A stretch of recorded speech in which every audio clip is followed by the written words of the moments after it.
안녕하세요. 시니어를 위한 꼭 필요한 정보 백세톡톡입니다. 최근 쿠팡에서 대규모 개인정보가 유출되면서 이 정보가 신종 보이스피싱 수법인 통장 묻기로 악용될 가능성이 매우 커졌습니다.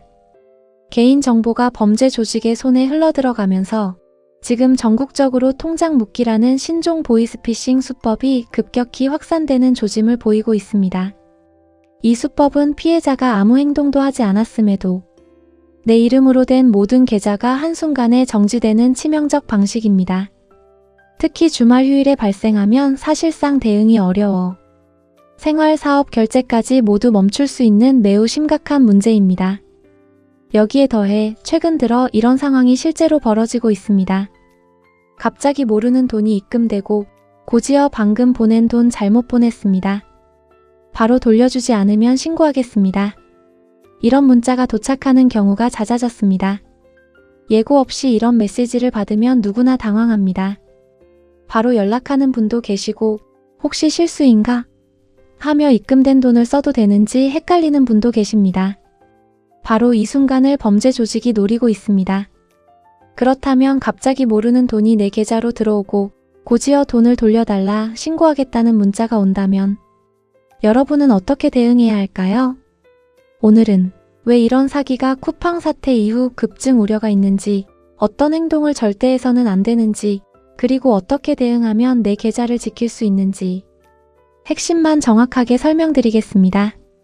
본격적으로 시작하기 전에 구독과 좋아요, 알림 설정까지 부탁드립니다. 최근 쿠팡에서 3천만 건 이상의 개인정보가 유출됐습니다.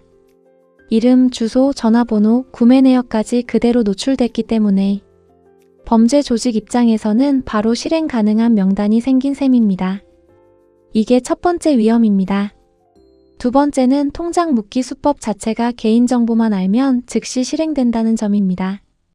범죄자가 내 계좌로 돈을 보내고 보이스피싱을 당했다고 신고하면 은행은 사실 여부를 확인하기도 전에 내 모든 계좌를 먼저 정지시키도록 법에 정해져 있습니다.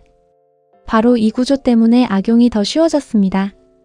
세 번째는 이번 유출 규모가 너무 커 전국 단위로 공격이 한 번에 쏟아질 수 있다는 점입니다.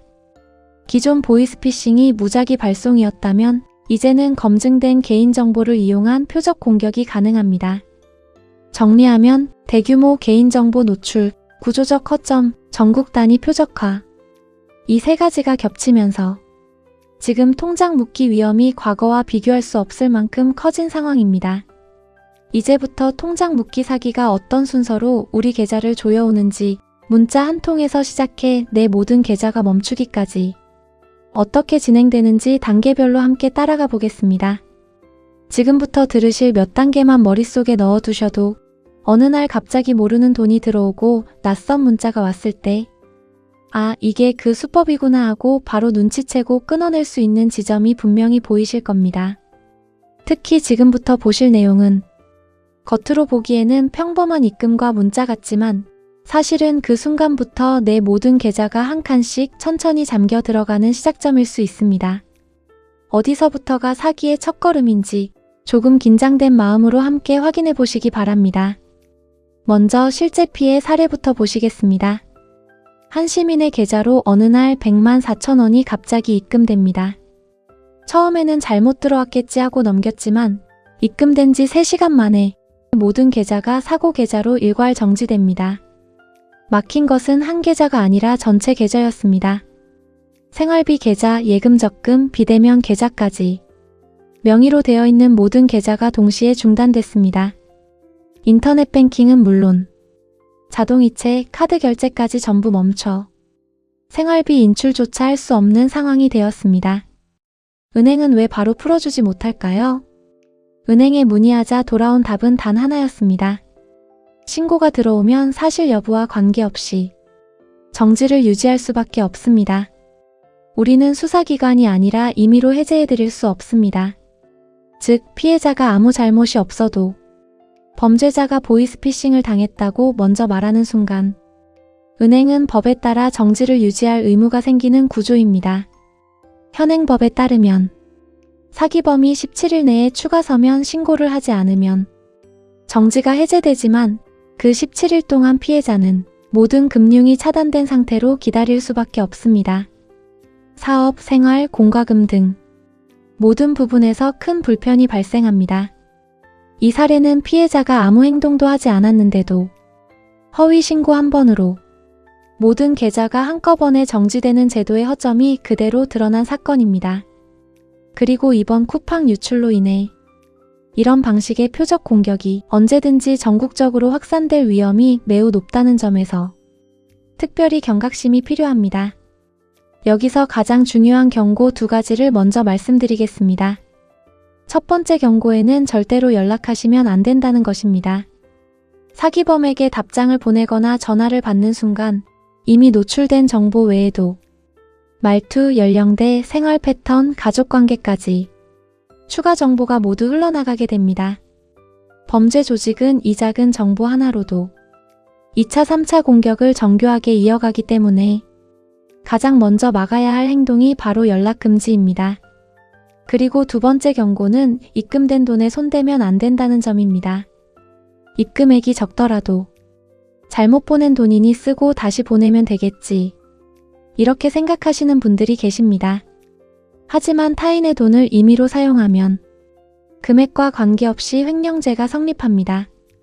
이 점을 사기범이 악용해 돈 썼으니 처벌받을 것이다. 이런 식으로 추가 협박을 하기도 합니다. 따라서 입금된 돈은 인출도 이동도 사용도 하지 말고 그대로 둔 채 은행과 경찰을 통한 정식 절차로만 반환해야 합니다. 연락 금지, 사용 금지. 이 2가지를 지키기만 해도 통장 묶기 사기의 절반 이상은 막을 수 있습니다. 특히 갑작스러운 입금과 협박 문자가 동시에 들어오는 상황이라면 이 원칙이 피해를 막는 가장 확실한 방어선이 됩니다. 통장이 정지되었다면 지금부터 말씀드리는 4가지 절차를 반드시 진행하셔야 합니다. 갑자기 모든 계좌가 멈추면 누구나 당황합니다. 하지만 이때 당황해서 시간을 보내면 정지 기간이 길어지고 해결도 더 어려워집니다. 그래서 지금부터는 정지가 걸린 뒤 가장 먼저 해야 하는 행동, 그리고 법적으로 계좌를 되돌릴 수 있는 절차 4가지를 차분하게 설명드리겠습니다. 첫 번째, 정지일로부터 2개월 안에 은행에 이의제기를 신청해야 합니다. 통장이 묶인 상태에서는 은행이 임의로 풀어줄 수 없습니다. 계좌를 되돌리는 유일한 출발점이 바로 이의제기 접수입니다. 정지가 걸린 날부터 2개월 안에 신청해야 하며 이 기간을 넘기면 계좌 해제가 훨씬 까다로워집니다. 두 번째, 입금자와 무관하다는 객관적 자료를 모으셔야 합니다. 은행 심사에서 확인하는 자료는 다음과 같습니다. 입금 내역 캡처, 사기범의 문자 전화 기록, 계좌 사용 내역, 입금자와 관계가 없다는 설명 자료. 이 자료는 모두 사실관계 검증용이기 때문에 정지 직후 바로 정리해두는 것이 가장 좋습니다. 세 번째, 반드시 경찰서에서 사건 사고 사실 확인원을 발급받아야 합니다. 이 서류는 은행이 가장 신뢰하는 객관적 자료입니다.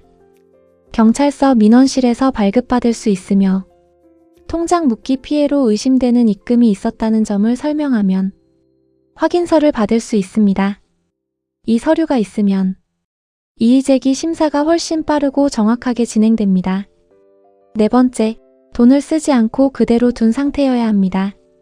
입금된 금액을 인출하거나 이동하면 절차가 더 복잡해지고 횡령 형사 문제가 생길 수 있습니다. 정식 반환 절차는 은행과 경찰을 통해서만 진행되기 때문에 절대로 임의로 손대지 않는 것이 가장 중요합니다. 정리하면 이렇습니다. 2개월 안에 이의제기, 자료 준비, 경찰 확인서, 돈은 그대로. 이 4가지를 정확히 지키면 통장 묶기 피해는 법적 절차 안에서 정상적으로 해결될 수 있습니다. 반대로 연락을 하거나 돈을 쓰거나 이의제기를 놓치게 되면 피해 기간이 길어지고 계좌 회복에 더 많은 시간이 걸리게 됩니다. 오늘 말씀드린 통장 묶기 사기는 개인이 실수해서 당하는 피해가 아니라 제도의 허점을 노린 전형적인 표적형 범죄입니다. 특히 이번 쿠팡 개인정보 유출 이후에는 누구든지 같은 방식의 공격 대상이 될 수 있기 때문에 오늘 정리해드린 연락 금지, 사용 금지, 이의 제기, 2개월, 경찰 확인서 발급. 이 4가지 원칙만큼은 꼭 기억해 두셔야 합니다. 예고 없이 돈이 들어오고 바로 협박성 문자가 도착한다면 그 순간이 바로 사기의 시작입니다. 당황하지 마시고 오늘 알려드린 절차대로만 움직이시면 피해를 충분히 막아낼 수 있습니다. 앞으로도 시니어 분들께 꼭 필요한 정보와 정확한 정책 해설로 다시 찾아뵙겠습니다. 도움이 되셨다면 구독과 좋아요로 함께 해주세요. 감기 조심하시고 다음 영상에서 뵙겠습니다. 감사합니다.